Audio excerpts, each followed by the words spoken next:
여러분 안녕하십니까, 변상욱입니다. 스타카토 제10회를 시작하겠습니다. 김갑수 대표께서 변함없이 나와 계십니다. 안녕하십니까? 네, 안녕하세요. 조명을 좀 바꿨는데 뭐 화면에서 티가 나는지는 모르겠습니다만은, 예. 밤새 잠을 못 잔 저에게는 아주 최상의 조명입니다. 예, 뭐 카페스럽게 좀 한번 바꿔봤는데, 예, 미녀 작가 얼굴이 조금 잘 안 보이네요. 팟캐스트로 들으신 분들에겐 여러모로 다행일 수도 있습니다. 알겠습니다. 책을 하나 내셨더만요. 예. 예, 사실 그렇습니다. 사실은 그 후배들한테 간간히 이제 트윗을 통해서나 페북을 통해서 하루에 한 건씩 또는 일주일에 한 두세 건씩 이렇게 글을 올려주면서 꼭 읽어봐라 라고 하면서 이제 글을 올리기 시작한 건데, 예. 그게 한 몇 년치가 모이다 보니까 책이 한 권 돼버렸습니다. 책이 아주 예쁩니다. 예. 도서장까지 이후로 책 가격이 좀 예. 다운된 것 같아요. 예, 아주 저렴한 가격에 우리 이렇게 사자. 이렇게 제목을 다 적어야네요. 아, 참. 우리 이걸 사자. 예. 이렇게. 이 정도로 제가 계속 시간을 끌고 있으면 이제 그만하십시오라고 할 때도 됐는데 계속 마지막 하시네요. 예. 우석훈 교수의 추천사. 예. 머스트 해브 아이템이다. 이 사람도 마케팅에 역시 소질이 있어요. 예. 자, 이제 여기까지 하고 10회는 드디어 헤비 쪽으로 올라가서 라이트 헤비급의 강자가 나오셨습니다. 라이트 헤비급. 라이트 헤비급. 우리 김진호 기자가 나와 계십니다. 안녕하십니까, 김진호입니다. 네. 예. 움직임은 거의 플라이입니다. 예, 뭐 모스키토처럼 날아서 예. 쏴버리는 이런 발 빠른 우리 움직임을 변상욱 보여줘서. 그 대기자님께서 제가 입사를 할 때 그 시경캡이라고 저희 훈련 소장이었습니다. 그러니까 기자 교육 사령관이었는데 기자로서는 참 훌륭한 기자님이시다. 예. 그런데 이 점에서 한마디 하신다면 예. 아마 이 시청자나 청취자분들은 모르실 거예요. 변상욱 대기자 기자로 아시죠? 근데 지금은 경영진이거든요. 예. 다시 말해서 보도 편성 다 커버하는 사령관입니다. 예. 그런데 간부는 잘하느냐 그 부분에 대해서는 저는 좀 회의감을 갖고 있습니다. 분위기가 좀 오묘합니다 지금. 그래서 앞으로 계속 기자로 하시면 참 예. 대성하실 선배를 모시고 이런 자리에 참석하게 된 것을 비싼지 아닌지 개인적으로는 이게 뭐랄까요, 훈훈한 듯 하다가 묘한 긴장 관계가 등장하기도 하고. 자, 재밌겠는데요. 10회를 이렇게 해서 라이트 헤비급의 강자 김진호 기자를 모시고 이제 시작 달리도록 하겠습니다. 스타카토 10회 핫이슈 코너부터 시작을 하겠습니다. 우리 사회에서 한 주간 동안 있었던 빅 이슈 중에서 스타카토가 고른 핫이슈는 무엇일까? 사실 저희가 청와대 국정농단 의혹, 문건 유출 비리 뭐 등등등을 연 두 주를 달리다 보니까 놓친 게 하나 있습니다. 땅콩 회항, 예. 우리 사회 갑질 문제. 예. 이것을 다뤄야지 하는데 앞에 것이 너무 주제가 길다 보니까 못 다뤘는데 오늘 좀 얘기를 해봐야 될 것 같습니다. 검찰이 과연 조현아 부사장을 어떻게 처리하게 될 건가? 검찰 출입을 오래 한 김진호 기자가 마침 나와 있으니까요. 예. 어떻게 보십니까? 아마도 오늘쯤 서울지방검찰청 서부지검에서 구속영장을 청구를 할 것 같습니다. 예. 혐의는 항공보안법 등 그리고 폭행 혐의도 추가하려고, 그리고 문건뿐만이 아니라 이 조현아 전 부사장을 봐주려고 하는 대한항공 임직원들의 조직적인 그런 그 움직임까지도 검찰이 포착했다고 하니까 오늘쯤 사법 처리를 하지 않을까 이렇게 예상이 되고 있습니다. 그렇다면 증거 자료의 조작이라든가 은폐 같은 게 있었다 뭐 이런 얘기가 되나요? 그렇죠. 지금 박창진 사무장이 검찰에 출두해서 사실대로 다 진술했고, 당시에 1등석에 탄 승객들을 상대로도 검찰이 참고인 조사를 마쳤기 때문에 그제밤부터 어제 새벽 2시 넘도록 조현아 부사장을 소환 조사했지 않습니까? 예. 그 자리에서 이 부분을 집중 추궁했는데 조현아 부사장은 상당 부분 혐의를 부인했지만 그렇지만 검찰은 국토부 조사와 대한항공 임직원 그리고 승객들 토대로 조현아 부사장 혐의를 입증할 만한 증거를 확보했다. 그래서 영장을 치겠다. 그런 입장인 것 같습니다. 예. 아무튼 엄청난 사건이었습니다. 뭐 어떻게 보면 청와대 국정농단 의혹 사건보다도 더 많은 기사들이 쏟아져 나오는 희한한 사건이었습니다. 그렇습니다. 이게 일단은 이 정서적으로 아주 쉽게 접근할 수밖에 없었던, 사실 공분의 대상이었죠. 또 전례가 없는 그런 일이었기 때문에 세계적으로도 외신들이 일단 엄청나게 또 주목을 했었죠. 네. 이제 그러면서 모든 이슈를 빨아들이는 이제 블랙홀처럼 사실은 이번 사건이 한 지난 열흘간 걸쳐서 모든 국민의 관심사가 됐는데, 거기에는 청와대 문건 유출 사건 저희들이 계속 집중해 왔습니다만 청와대 문건 유출 사건에 쏠린 그런 것들을 좀 다른 데로 돌리려고 하는 의도들과 또 거기에 본이든 아니든 일정 부분 또 그런 의도에 부합해준 그런 분위기도 한몫한 것이 아니냐. 여기서 이제 첨언을 하자면 네. 지금 우리 김갑수 대표께서 정확한 지적을 하셨는데 당일날 새벽에 이제 저희가 출근해서 보면서 아, 이 기사 크다라고 판단했습니다. 그런데 이만큼 크리다고는 당시 아무도 예상을 못했어요. 예.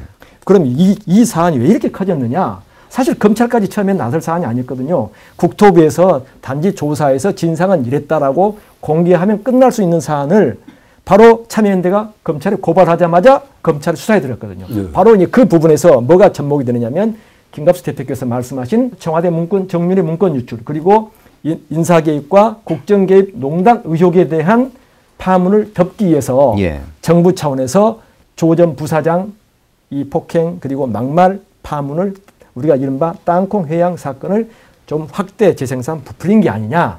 사실 그 지상파에서 방송되는 것 대부분의 그 드라마들이 대부분 재벌가의 이야기를 다루고 있잖아요. 그렇죠. 예. 그렇죠. 이 재벌가의 얘기에 나름대로 중독된 측면이 있어요. 그러니까 재벌가의 뭔가 팡 터지니까 이것 봐라 이러면서 이제 물증은 없지만 심증적으로는 충분히 검찰이 이렇게 신속하게 열심히 정말 샅샅이 뒤지고 있잖아요. 심지어 지금 그 대한항공의 임원들과 조현아 부사장 사이에 있었던 통신 기록이라든지 이런 모든 것들도 다 조사를 완료했다고 그러거든요. 일종의 비화 같은 얘기인데 이런 일이 삼성그룹에서 났으면 어땠을까를 혼자 생각해 봤어요. 당장 그 기사가 과연 나갈 수 있었겠느냐라는 판단에서부터 만약에 이런 보도가 난 이후에 그날 모든 신문 방송들은 단 한 줄도 쓰기가 어려웠을 거다라는 사실 판단을 합니다.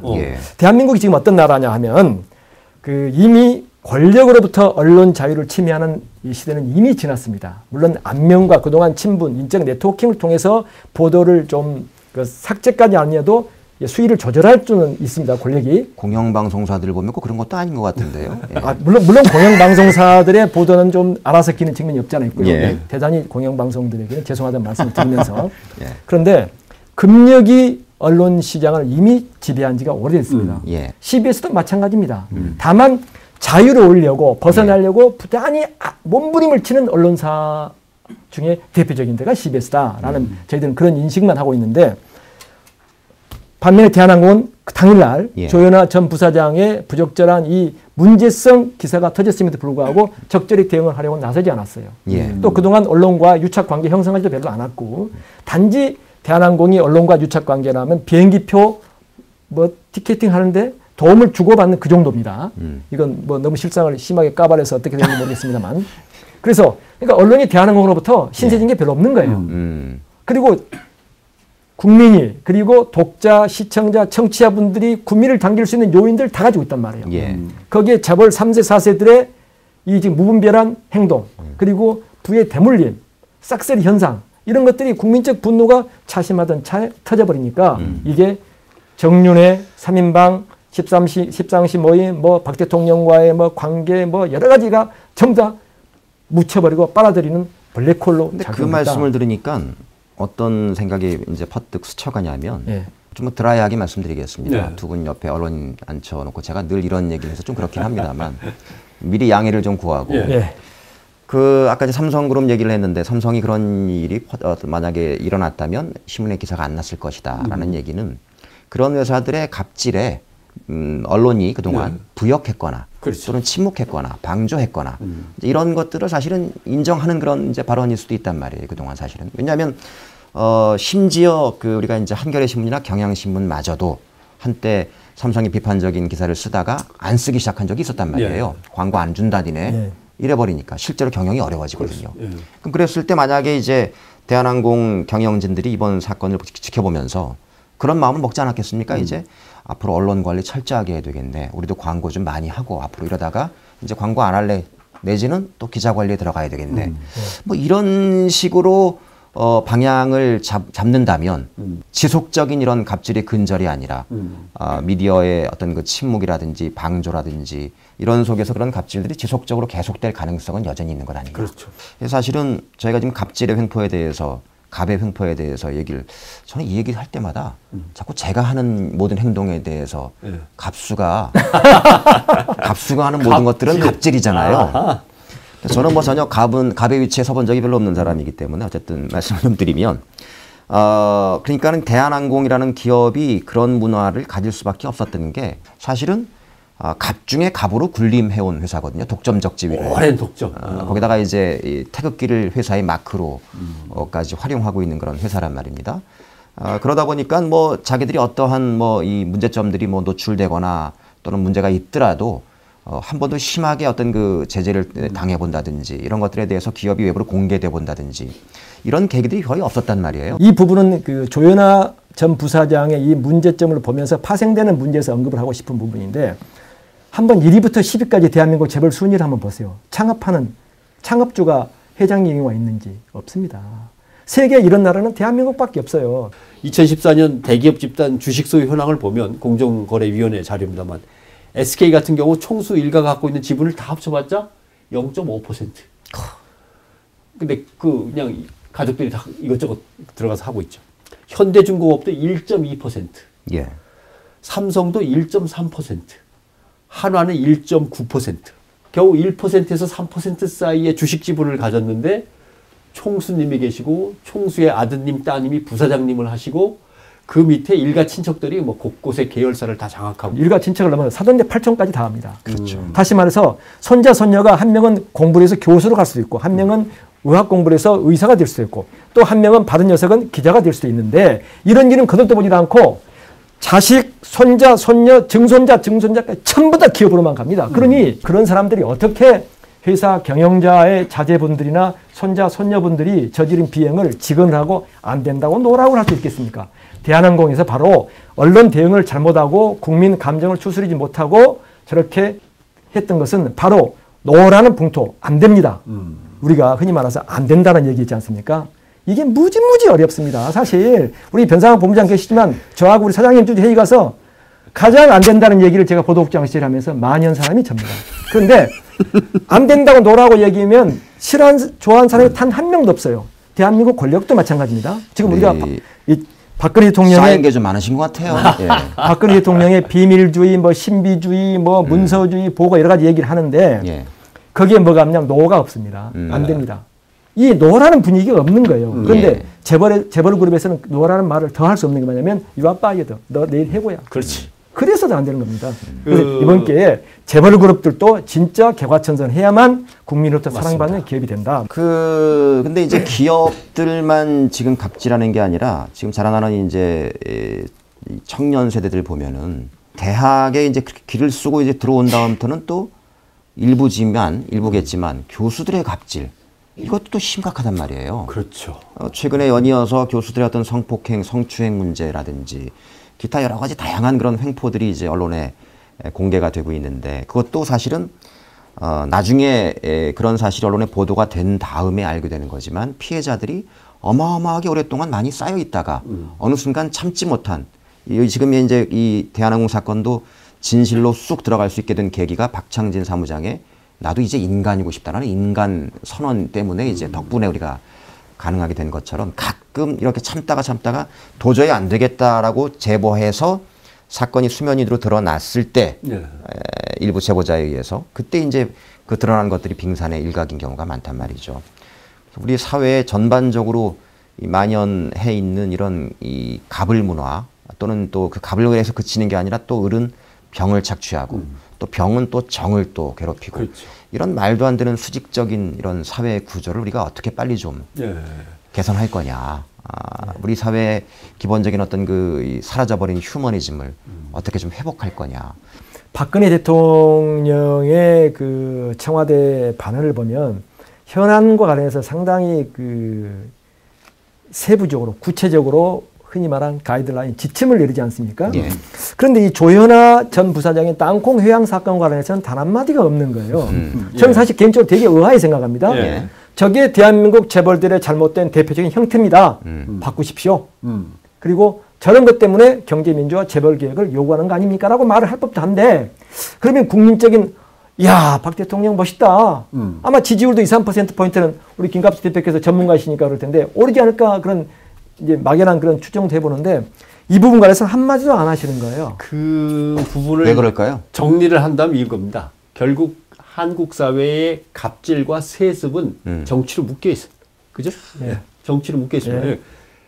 정치 권력은 정치 권력대로 세습이 이루어지고 자본은 자본대로 세습이 이루어지는데 자본이 돈을 대서 정치를 도와주고 정치는 제도를 바꾸면서 자본을 도와주고 하면서 정치가 결국은 세습과 갑질을 갖다 묶고 있는 거죠. 몇 개의 성씨가 그러니까 부는 다 가지게 되고 거기서 겨우 조그마치 떨어지는 것 같고 나머지 90%의 국민, 80%의 국민이 경쟁하다 보면 그냥 박 터지게 싸워야 되고 그러니까 하다못해 현대아파트 주민만 돼도 경비원한테 갑질을 하고 대학에서 사무직원들은 청소 노동자들을 완전히 또 발언에 깔면서 갑질을 하고. 그래서 저는 그 아까 드리려고 했던 말씀이 그럼 어떻게 이 갑질을 이게 이제 법과 제도로 사실은 그리고 성숙한 시민의식으로 저는 이렇게밖에 고칠 방법이 없다라는 건데요. 맞습니다.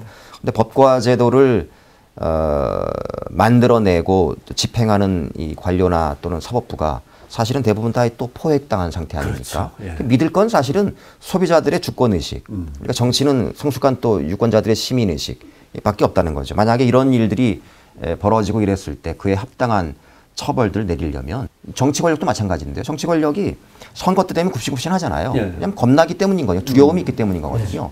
그런 두려움들을 자본 권력 또한 소비자들한테 느끼게 해줘야 되는 것 아니냐. 저는 개인적으로 예를 들어서 저희 집에 좀 귀찮기는 해도 뭐 우리가 특정 회사 이름을 거론하지는 않겠습니다만 왜 그 제과업계에 정말 프랑스의 도시 이름을 가진 빵 회사가 있어요. 어느 날 신문에 아르바이트생들에게 최저임금을 주지 않았다라는 기사를 보고 우리 식구들한테 1년간 판매 금지, 우리 저거 구입 금지. 또 지금 우리 공영방송 뉴스 있는데 진실을 얘기하는 걸 별로 본 적이 없어요. 저거 앞으로 무기한 진실을 얘기할 때까지 시청 금지. 꺼버려. 우리 딸은 저기 가끔 실수를 맞게 틀어놓다가 저한테 불호령을 당하거든요. 이런 식의 좀 그에 응당하는 합당하는 우리가 주인으로서의 주권을 가진 사람들로서의 어떤 그 권리를 좀 행사하는 그런 풍토를 가져서 자본 권력과 정치 권력이 유권자들과 소비자들을 두려워하는 마음을 좀 가지게 만들어주자. 알겠습니다. 예. 아무튼 아까는 김진호 기자 그 말씀하신 것 같은데 두 분의 말씀을 모아서 하면은 조선일보 구호가 됩니다.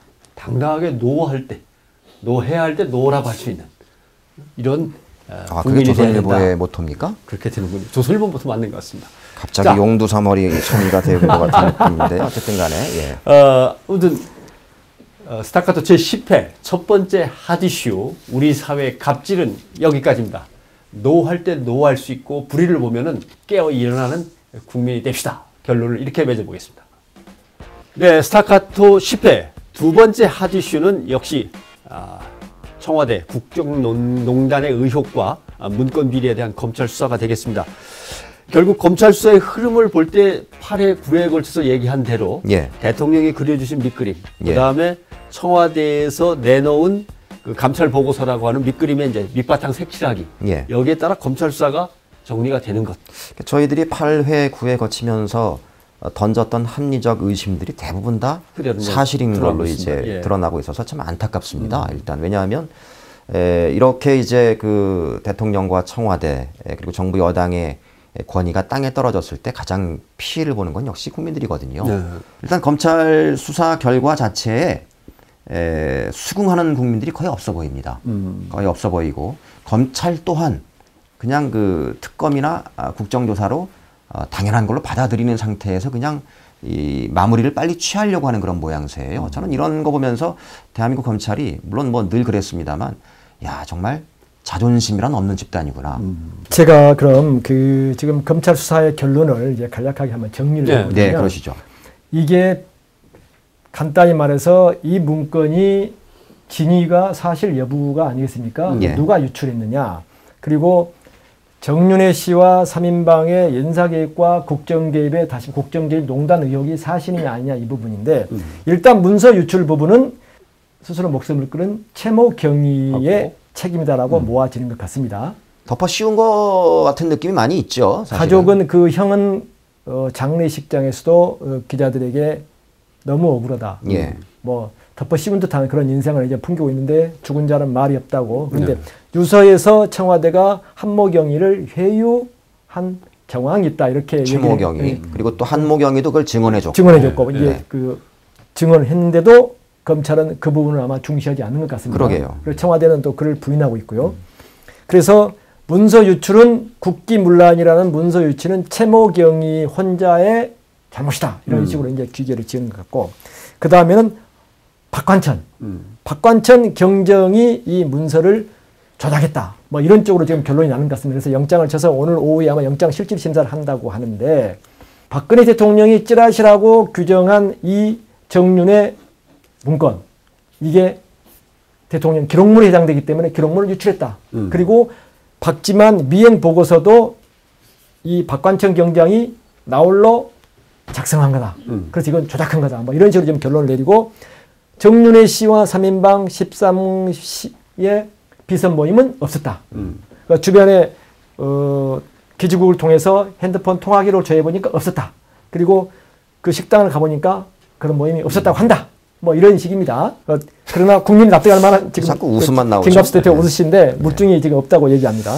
결국 따지고 보면은 지금 청와대에 있는 사람들과 그다음에 박근혜 대통령과 박근혜 대통령의 친인척은 이 수사에서 완전히 이제 벗어나게 되는 거죠. 네. 왜냐하면 박 씨가 조작을 했고 그런 보고서가 만들어졌는데 한 씨가 이걸 중간 자리에서 최 씨한테 넘기고 최 씨가 이제 언론에다가 유출을 했다. 뭐 대충 이렇게 되니까 여기에 이제 뭐 대통령 일가나 대통령이나 그다음에 지금 비서실에서 자리를 잡고 있는 사람들은 아무도 관련이 없는 거죠. 대한항공 수사를 검찰이 한 것들과 적절하게 아주 대비가 좀 됩니다. 왜냐하면 자 대한항공 조현아 부사장이 임원들에게 그 사무장으로 하여금 허위 진술을 강요하게 했다라는 것들을 명령을 했고 또 임원들이 그거를 명령을 수행해서 받아서 사무장들을 회유했고 이런 것들이 실제 정황 증거들이 대부분 다 드러났고 수사를 통해서 사실이 드러났잖아요. 조현아 부사장한테 가장 심하게 적용되고 있고 또 임원들한테 적용될 범죄 혐의가 바로 이런 증거 인멸 행위란 말입니다. 근데 최경희라는 사람이 자기의 목숨까지 던져가면서 나는 억울하고 회유를 자꾸 하고 협박을 하니까 두려웠다. 그리고 그 동료였던 한경이라는 사람도 경찰 공무원임에도 불구하고 회유와 이런 협박을 받아서 두렵다 이런 얘기를 계속 하고 있잖아요. 그러면 박창진 사무장이 느꼈던 그런 공포와 두려움 그런 것들을 또 허위 진술을 강요하게 했던 위력의 행사라든지 이런 실체를 갖다 검찰이 수사했던 것처럼 이 부분도 수사를 해야지 마땅한 것이죠.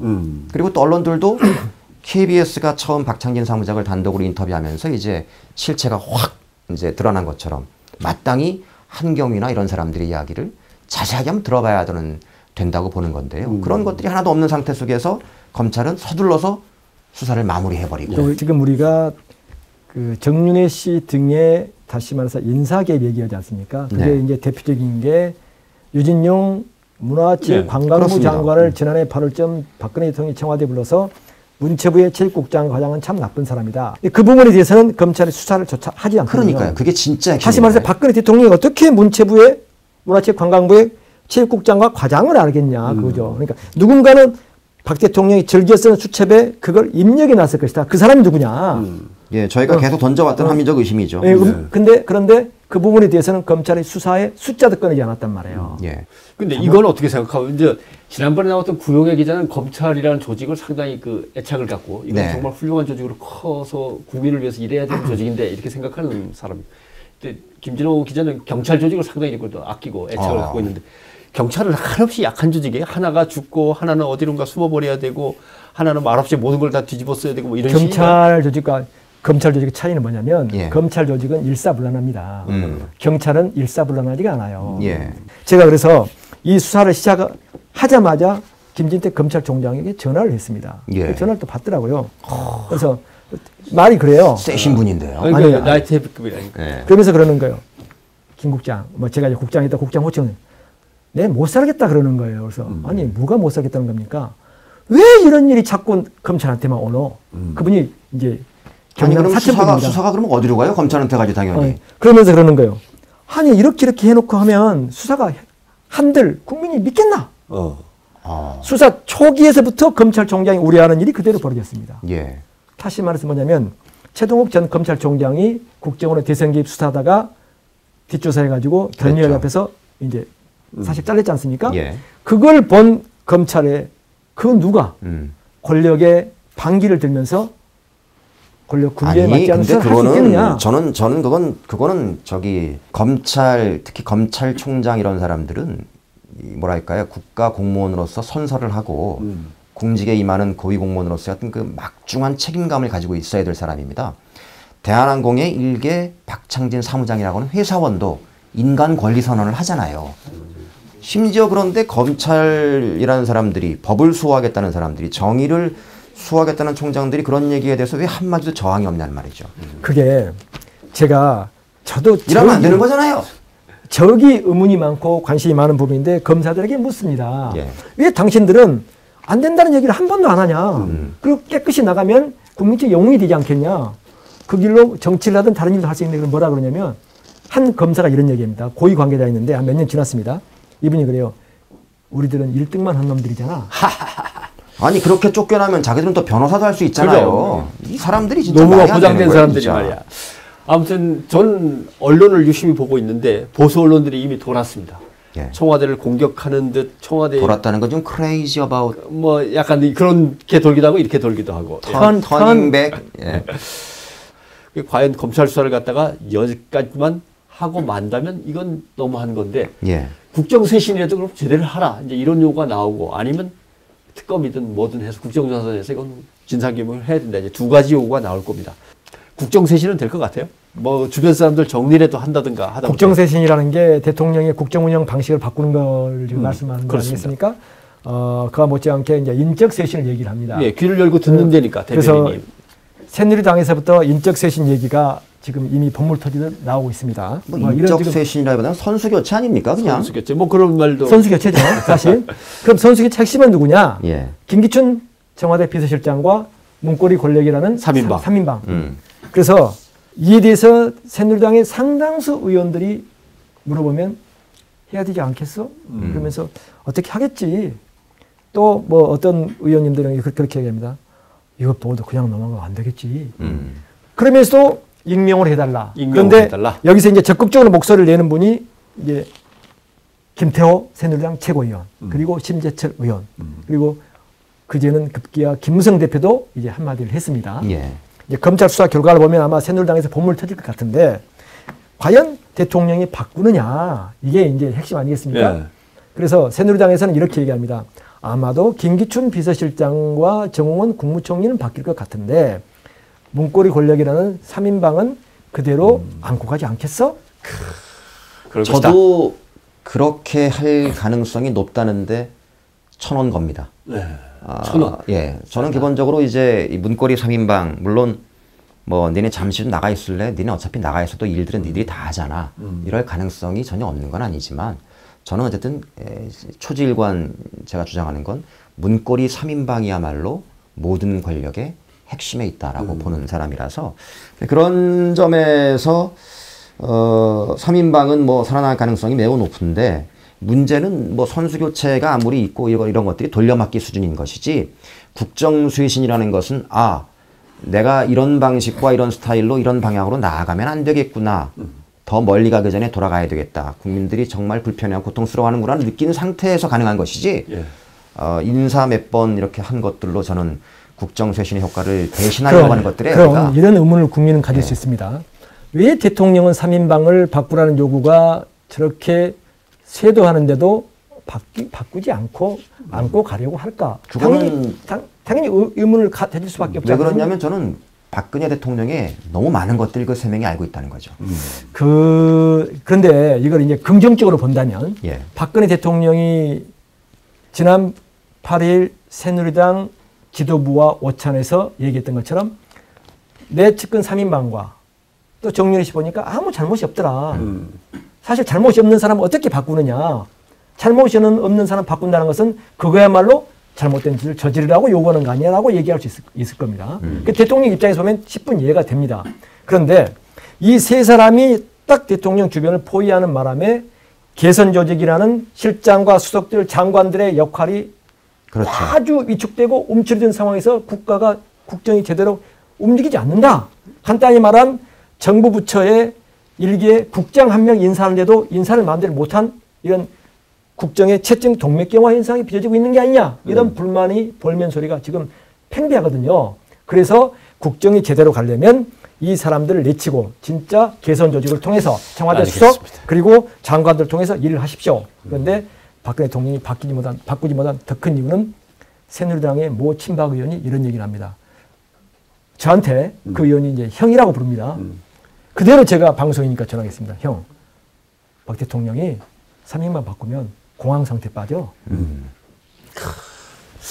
아무튼 여기서 마무리해야 될 것 같습니다. 뭐 이 얘기는 계속 이어질 것 같고 아까 제 책 소개로 시작을 했습니다. 제 책에 이런 이야기 구절이 있습니다.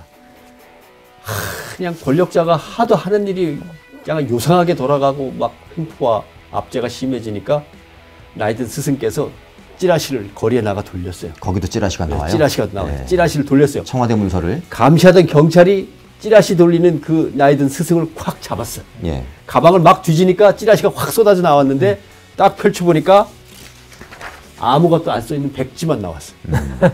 경찰이 아니 이게 뭡니까? 라고 물으니까 이 스승께서 뭐라고 대답을 하셨냐면 이렇게 주면 다들 알아들어. 당신도 알지? 이렇게. 자, 아무튼 백지만 오늘 보여드리는 걸로 여기서 끝내겠습니다. 들어왔어? 8대1 해상이지? 원주 정원상실이네. 속보가 들어왔습니다. 대한민국 헌정사상 첫 번째 정당 해산이 이루어졌다. 정당 해산 심판에서 헌법재판소가 통합진보당의 해산을 결정했다. 이와 함께 헌재는 통합진보당 모든 국회의원들은 국회의원직을 전원 상실해야 한다고 판단했다. 상당히 세게 나왔네요. 그러네요. 예. 몇 대 몇인지가 제일 궁금합니다. 찬성이 8명, 반대 1명으로 인용을 선고했다. 찬성이 8명까지 나왔습니다. 그렇게 되면 통진당 의원 5명은 의원직을 상실하고 통합진보당은 해산이 뭐 어느 정도 결정. 이런 결과가 나올 것이다. 왜냐하면 헌재 재판관들의 이제 지형 자체가 그렇기 때문에 사실은 이 청와대 이 문건 유출 사건이 터진 다음에 1차 방어를 해줬던 건 사실 조현아 부사장이었습니다. 조현아 부사장이 이제 상당히 선방을 해줬죠.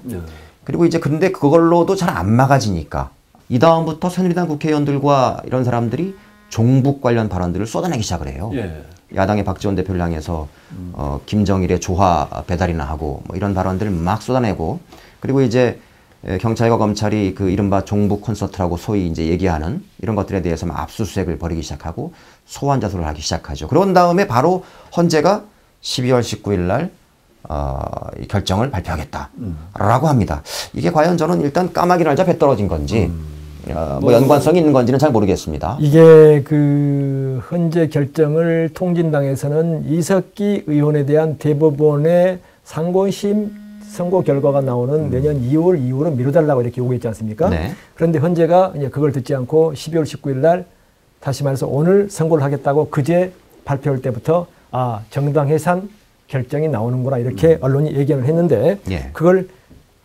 입 밖에 내거나 보도를 하면 법조 출입기자들 1년간 출입을 정지당하는 엠바고 걸려있다고 합니다. 그래서 이제 그걸 못하고 애들러서 얘기하는 정도에 그쳤는데 8대1 헌재 재판관 9분 가운데 1명만이 정당 해산을 잘못했다. 그리고 8분이 찬성했다는 얘기는 뭘 의미하느냐. 대한민국의 앞으로 역사 교과서와 헌정사에 기록되는 날입니다. 그렇죠. 예. 2014년 4월 16일 세월호 침몰 사고와 함께 2014년 12월 19일 박근혜 대통령의 당선 2주년이 되는 오늘은 통진당이라는 정당이 최초로 정당 해산이 되는 날로 그리고 아마 세계적으로도 이 재판소의 판결에 의해서 정당이 이렇게 해산되는 경우는 거의 없을 거예요. 제가 헌법재판소가 처음 이제 창설될 때 예. 헌법재판소가 드디어 만들어졌다는 기사를 썼습니다만 창설 당시에 제가 출입기자였습니다만 헌법재판소라고 하는 것은 국민의 기본권과 민주주의를 옹호를 위해서 그걸 목적으로 해서 헌법적 가치를 지키기 위해서 이제 기능하는 기관이거든요. 대법원이 원래 그래야 되는데 그러지 못했기 때문에. 그렇죠. 예. 헌재라는 게 딱 생긴 거죠.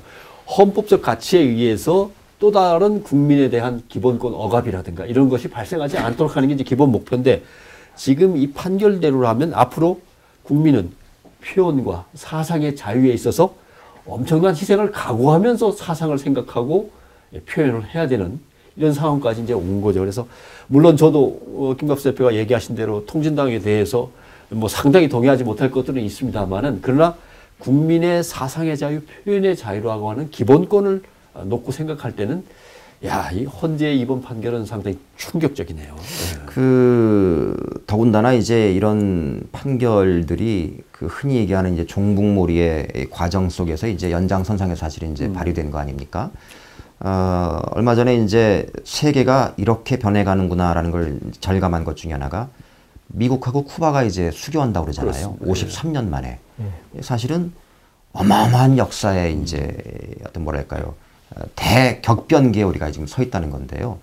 그런 것들을 감안할 때 미국과 쿠바도 심지어 그렇게 한다는데 우리 사회는 남북의 이런 갈등 문제라든지 이런 부분들을 언제까지 이렇게 우리가 알겠습니다.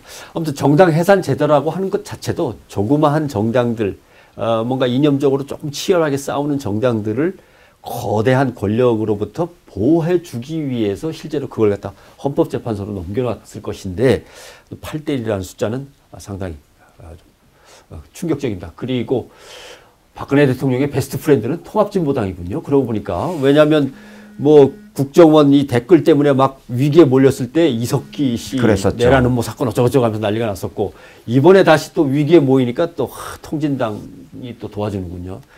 자, 오늘은 결국 우리 사회의 갑질의 문제 그리고 역시 청와대에서 빚어진 국정농단 의혹과 관련된 검찰 수사의 미진한 점을 짚어봤고요. 마지막 갑자기 들어온 소식 때문에 통진당의 해산 결정, 헌법재판소의 해산 결정 얘기를 했습니다만은 뭔가 춥고도 으스스하고 어두운 분위기에서 마지막 인사를 드릴 수밖에 없겠습니다. 10회 여기서 마치겠습니다. 다음 시간에 다시 뵙겠습니다. 고맙습니다.